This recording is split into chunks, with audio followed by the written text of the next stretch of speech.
Now we will discuss about the second method, bonus share, bonus issue. अभी bonus share क्या है?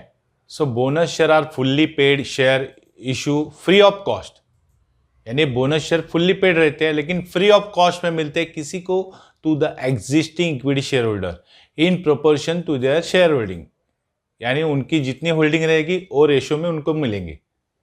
Usually financial sound company रहती है, जो स्ट्रांग कंपनी रहती है फाइनेंशियली, वही इशू बोनस शेयर करते हैं out of its accumulated distributable profit और रिजर्व. उनके पास जो रिजर्व है, जितना भी एक्यूमुलेटेड यानी सब प्रॉफिट जमा हुआ है ना, उसमें से ही बोनस शेयर इशू होते हैं, इसलिए उसको फ्री ऑफ कॉस्ट में मिलते हैं. हेंस एज द प्रॉफिट और रिजर्व आर कैपिटलाइज, इसलिए उनको जो भी रिजर्व है, प्रॉफिट है, कैपिटलाइज करना पड़ता है, क्योंकि बोनस इशू करने के बाद बोनस शेयर क्या बनते हैं? इक्विटी शेयर्स, तो कैपिटल बनते हैं, इसलिए उसको बोलते हैं. It is also called as a capitalization of profit और रिजर्व, यानी रिजर्व को कैपिटलाइजेशन करना मतलब बोनस शेयर इशू करना. अभी इसकी प्रोविजंस क्या है? बोनस शेयर इशू करने के लिए कुछ कंडीशन है, वो फुलफिल करनी पड़ती है. The following are provision related to bonus share. पहला है, a company can issue bonus share only, किस में से इशू करेंगी? Out of free reserve, security premium account, capital redemption reserve account, इसमें से बोनस शेयर इशू कर सकते हैं. बी प्रोविजन है, company can not issue bonus share only out of the reserve created by revaluation of assets. हम लोग assets का देखो रिवैल्यूएशन करते हैं, जैसे लैंड एंड बिल्डिंग बढ़ गई, फर्नीचर बढ़ गया या कम हो गया, उसमें से जो प्रॉफिट आता है ना, उसमें से आप बोनस शेयर इशू नहीं कर सकते.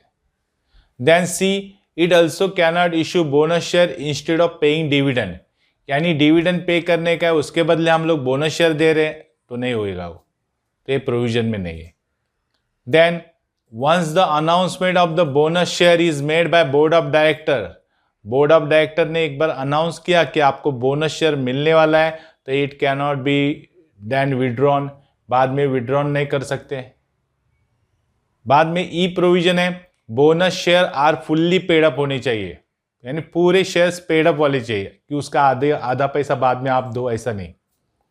Then share holder can not renounce, renounce मतलब किसी और को नहीं दे सकते बोनस शेयर, यानी given away their bonus share to another person को नहीं दे सकते. There is no minimum subscription to be collected, उसमें कोई भी पैसा जमा नहीं करने का, क्योंकि बोनस शेयर कैसे फ्री ऑफ कॉस्ट है, यानी bonus share existing share holder को मिलते हैं फ्री ऑफ कॉस्ट में से, यानी आउट ऑफ रिजर्व में से पैसा कैपिटलाइज करते हैं और बोनस शेयर इशू किया जाता है. और बोनस शेयर आपको मालूम है free reserve, security premium, capital redemption reserve से मिलता है. बोनस शेयर रिवैल्यूएशन एसेट से नहीं मिलेगा, बोनस शेयर डिविडेंड पे करने के लिए नहीं दिए जाते हैं. देन बोनस शेयर एक बार डिक्लेयर हो गया तो विड्रॉ नहीं कर सकते. बोनस शेयर फुल्ली पेड चाहिए और किसी को हम लोग दे नहीं सकते, मतलब रिनाउंस नहीं कर सकते उसको, उसमें कोई मिनिमम सब्सक्रिप्शन है, किसी को पैसा जमा करने की जरूरत नहीं. तो ये था बोनस शेयर.